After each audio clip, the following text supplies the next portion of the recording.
On October 6, 1973, at the quiet Watkins Glen circuit in upstate New York, Formula One changed forever.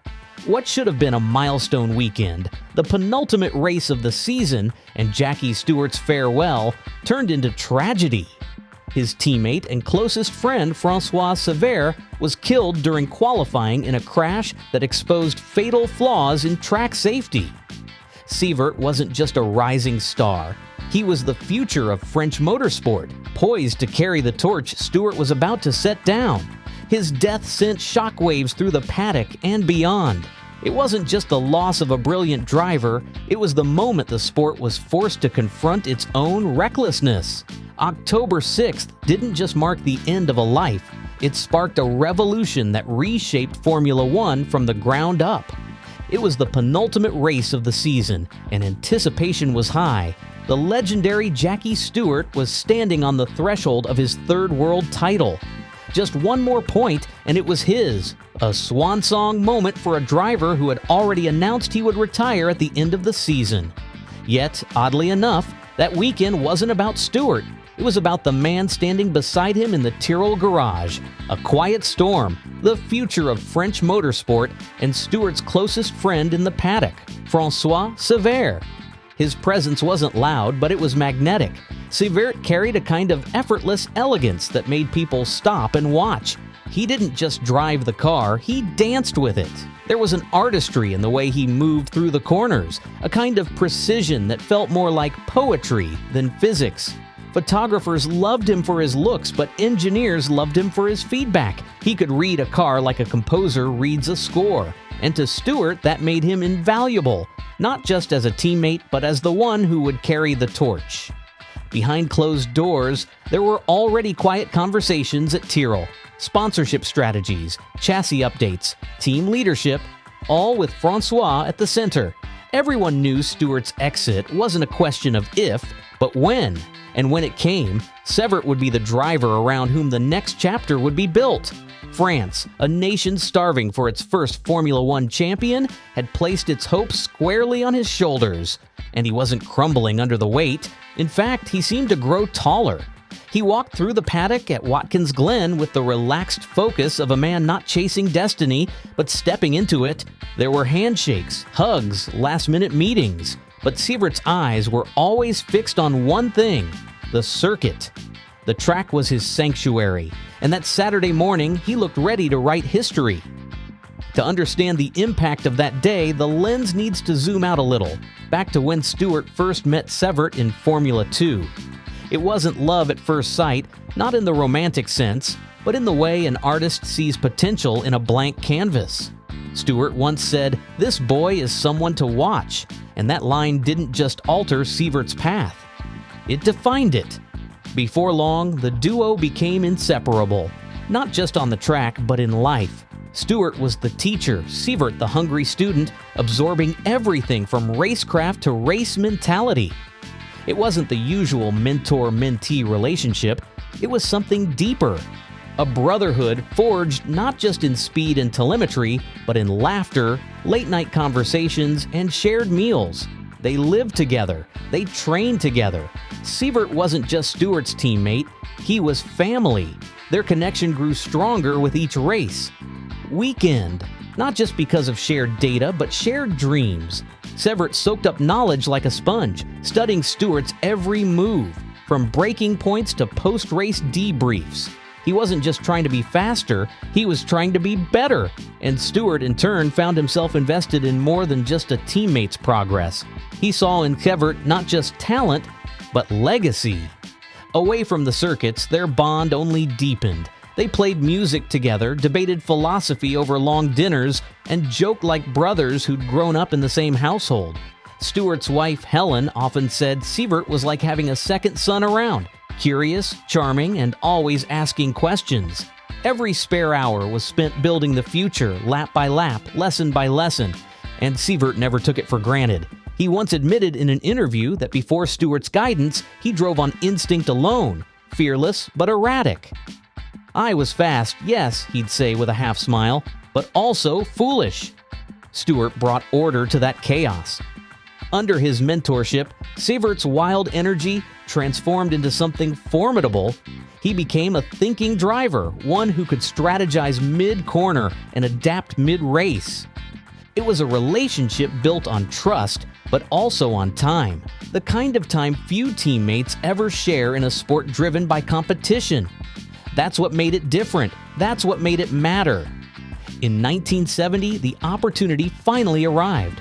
Tyrrell needed a new driver after Johnny Servoz-Gavin retired due to a serious eye injury. Sievert was the obvious pick. Not only did he have Stewart's endorsement, but he also had the backing of French oil giant Elf. That endorsement, though, came with whispers.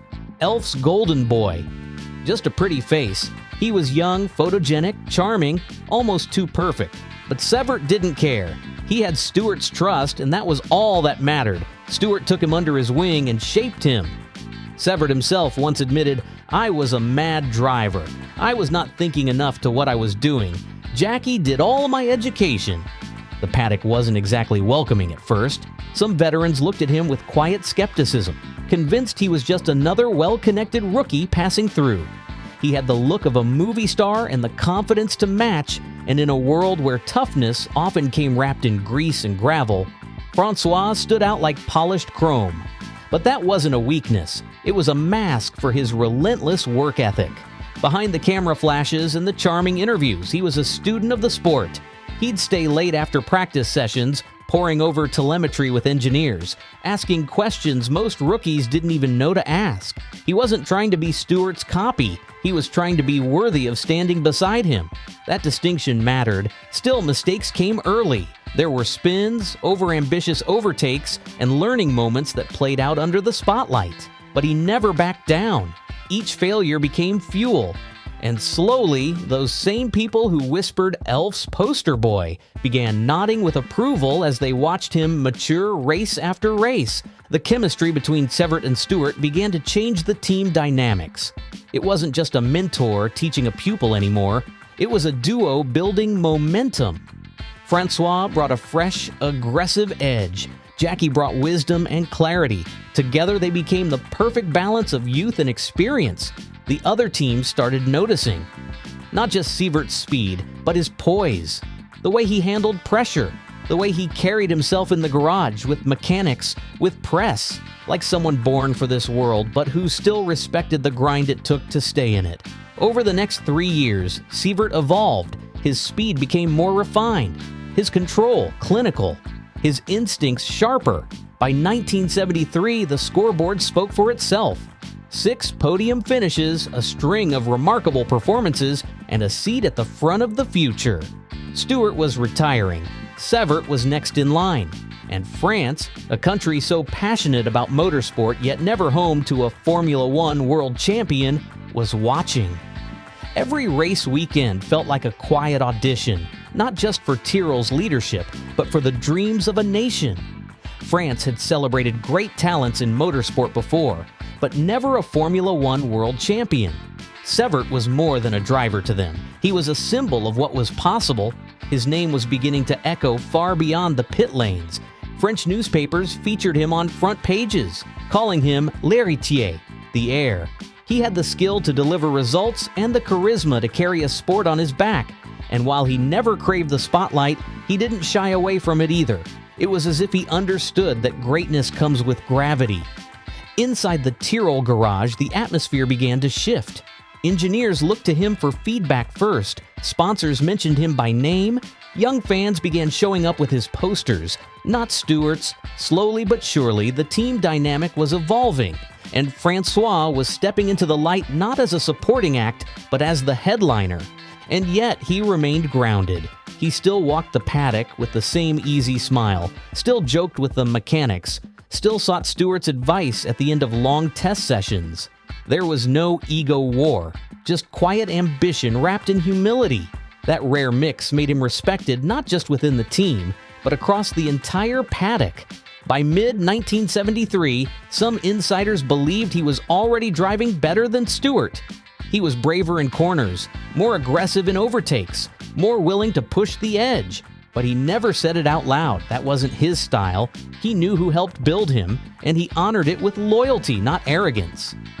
The stage was set. Seibert wasn't just a rising star anymore. He was the next in line, with the whole world waiting to see how brightly he would burn. October 6th should have been his moment.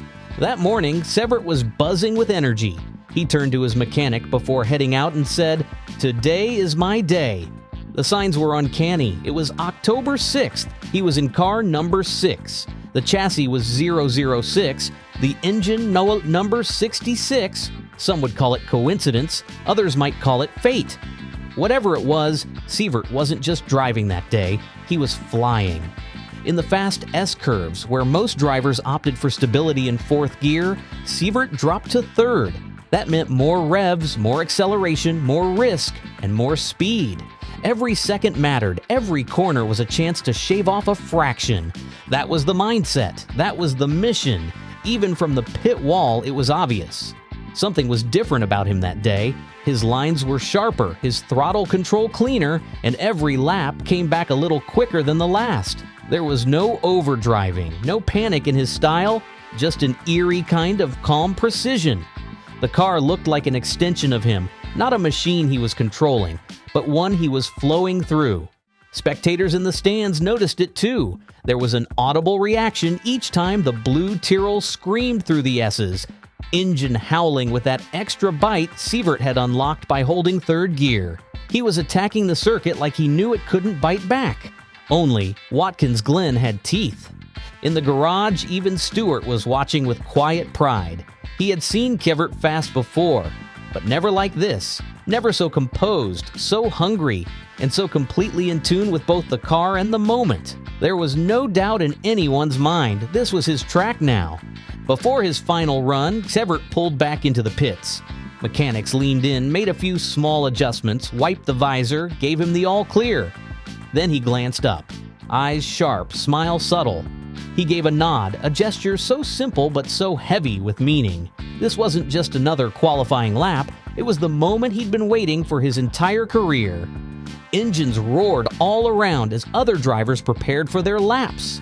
But in that small window of silence just before he rolled back onto the track, there was a pause, like the world was holding its breath, the kind of silence that only ever happens before something unforgettable. Then he rolled out of the pits and disappeared up the hill, chasing time like it owed him something. He returned to the pits before his final run. Calm, focused, he glanced at Stewart, gave a quick nod, and then pulled his visor down. That would be the last moment they shared. Then came turn 3. There was no warning, no sense of something going wrong, just the sound of rubber failing to grip, metal tearing through metal, and then silence. Seibert's Tyrrell slammed into the Armco barrier, not once, but twice. The second impact split the car in half, and not just the car, the barrier didn't hold. It wasn't installed properly. The sections peeled apart like a cheap zipper, exposing a deadly edge that sliced through Seibert's car, in and Seibert like a blade. Jody Scheckter and Mike Halewood were first on the scene.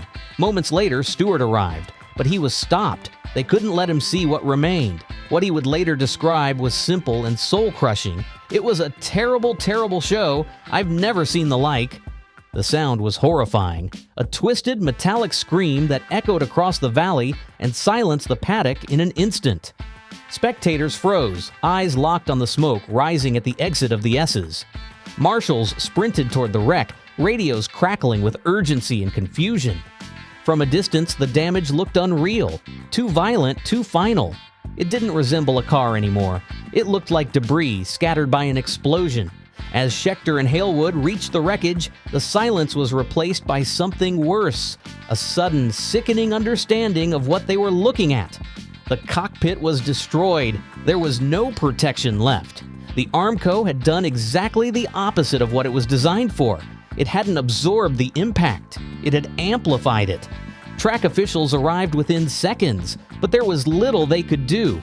No medical crew in the world could have reversed what had already happened. And still, nobody said the words. Not yet. Not officially.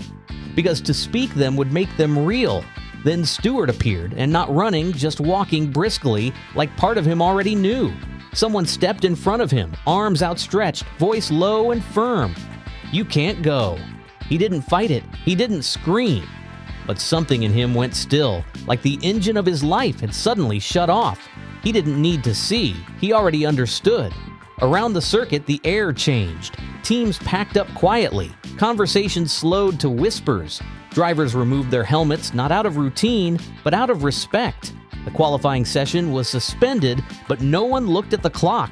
No one cared about lap times anymore. It wasn't just a crash, it was a shattering. The kind of moment where everything, the adrenaline, the speed, the glory, suddenly felt meaningless. And in that hollow silence that followed, Formula One lost more than a driver. It lost its innocence. What followed next felt unreal. Hours later, practice resumed. The cars went back out. Stewart, too. He did it not out of routine, but out of duty. He wanted to prove to the Tyrrell mechanics that the crash wasn't their fault, but when the session ended, he parked the car, quietly. He never took the start that weekend. It would have been his 100th Grand Prix, but it didn't matter anymore. His journey was over. His best friend was gone. The milestone that once seemed so important now felt hollow, almost irrelevant in the shadow of loss. No celebration, no ceremony, just silence where applause was supposed to be. In that instant, statistics no longer mattered, only memories did. So why did it all go so wrong? The answer is brutal. Sievert's decision to stay in third gear was about performance. He was chasing milliseconds. But when the car let go, it snapped violently across the track and hit the barrier, a barrier that was supposed to save him. The Armco was flawed, poorly installed. The joints didn't hold. The force tore it open like tin foil. In theory, it should have crumpled and absorbed the impact. In practice, it acted like a guillotine. The very thing designed to protect him became the weapon that killed him. Sievert's death was a tragedy, but it wasn't just a tragedy, it was a turning point. An entire community had to ask, how many more? The answer came hauntingly fast. Exactly 1 year later, on the very same track, another crash sent shockwaves through Formula One. Helmut Koenig, a young Austrian driver just beginning his journey, crashed in eerily similar fashion. And just like Sievert, it was the barrier that failed. His car struck the lower rail, which bent. The upper rail didn't. The result? His car slid beneath it like a knife under a doorframe. The cockpit was crushed. The crash was fatal. Another driver, another young life lost. And again, it was preventable. That was the breaking point. Jackie Stewart, who had already stepped away from racing, took his pain and turned it into purpose. He began pushing for changes no one wanted to talk about. Track designs, medical facilities, safety gear, the Armco barriers themselves. Every part of the system was broken, and Stewart knew it. The first demand was the chicanes, those tricky slow-speed sections that force cars to reduce speed in high-risk zones. Watkins Glen added them. Other tracks soon followed. But it wasn't enough. Stewart wanted more than Band-Aids. He pushed for better medical response at every race. Proper evacuation plans, real doctors, helicopters on standby, the kind of infrastructure that could actually save a driver's life in the golden hour. He supported the full-face helmet, stronger chassis designs, and mandatory training for marshals.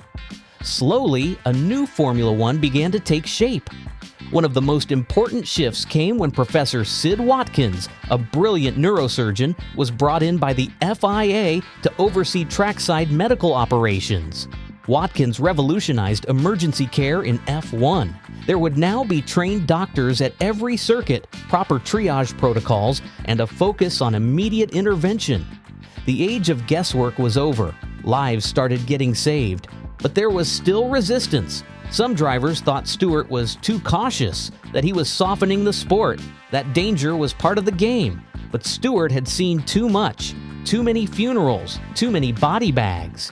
He had lost his friend, his brother, and countless others. He wasn't asking for guarantees, just responsibility. And eventually, the paddock began to listen.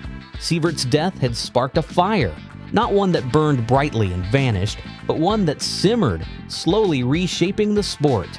It led to better barriers, more secure track layouts, safer cars, and most importantly, a culture that prioritized human life over spectacle.